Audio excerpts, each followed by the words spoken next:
Gujarat naval NCC દ્વારા સાહસ અને શિસ્તના સમન્વય સમાન સૌરાષ્ટ્ર સમુદ્ર અભિયાન 2026 સી સેલિંગ એક્સપેડિશનનો પોરબંદર ખાતેથી ભવ્ય પ્રારંભ કરવામાં આવ્યો હતો। આ પ્રસંગે naval officer in charge Gujarat A flag of કરવા બદલ ખુશી વ્યક્ત કરી હતી।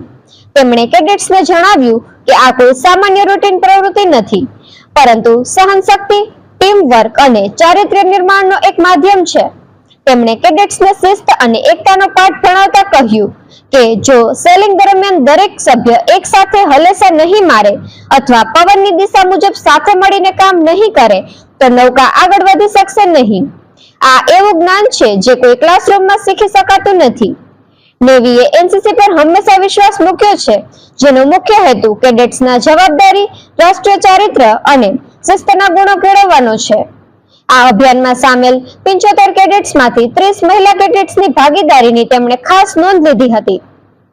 તેમણે ગર્વ સાથે જણાવ્યું કે આજે ભારતીય સેનાના તમામ વિભાગોમાં મહિલાઓ ઓફિસર અને અગ્નિવીર તરીકે જોડાઈ રહી છે।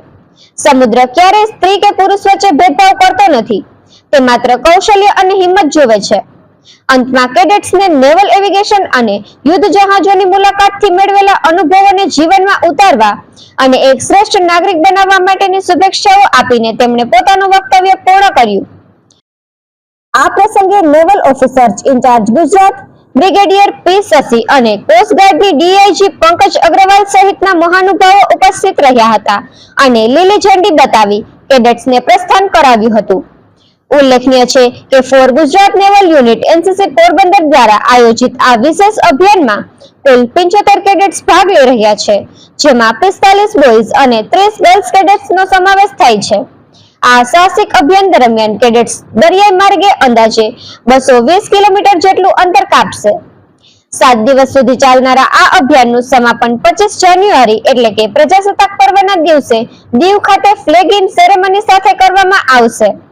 આ અભિયાન માત્ર તાલીમ પૂરતું મર્યાદિત નથી, પરંતુ તે સામાજિક જાગૃતિનો સંદેશ ફેલાવવાનું માધ્યમ પણ બનશે। કેડેટ્સ દરિયાકાંઠાના વિવિધ ગામોમાં જઈ બેટી બચાવો બેટી પઢાઓ, નશા મુક્ત અને પર્યાવરણ જાળવી જેવા વિષયો પર જનજાગૃતિ લાવશે। આ ઉપરાંત સ્વચ્છતા અભિયાન અને વૃક્ષારોપણ જેવા કાર્યો દ્વારા તેઓ સામાજિક જવાબદારી પણ નિભાવશે। નિપુલ પોપટ, પોરબંદર ટાઈમ્સ।